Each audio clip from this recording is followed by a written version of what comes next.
এ হলো আমাদের ধর্মপুর ইউনিয়নের ফলোগড়ার ফেরদিস মামু। সেই 90 দশকের রেডি উনি এখনও রাখছে। উনি আমাদের দুর্যোগ ব্যবস্থাপনার পূর্বাভাস দিয়ে থাকতো, এখনও আছে উপজেলা ডেপুটি অফিসার। আর পাশাপাশি আমাদের সাবেক সরকারি প্রাইমারি শিক্ষক,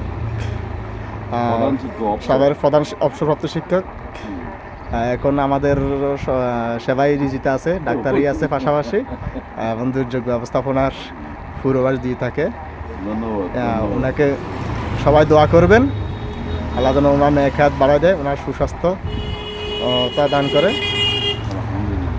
যাক, সবসাথে ভালো লাগে কাকা এখনও সেই আমাদের 90 দশকের স্মৃতিটা ধরে রাখছে। এটার জন্য আঙ্কেলকে অশেষ ধন্যবাদ।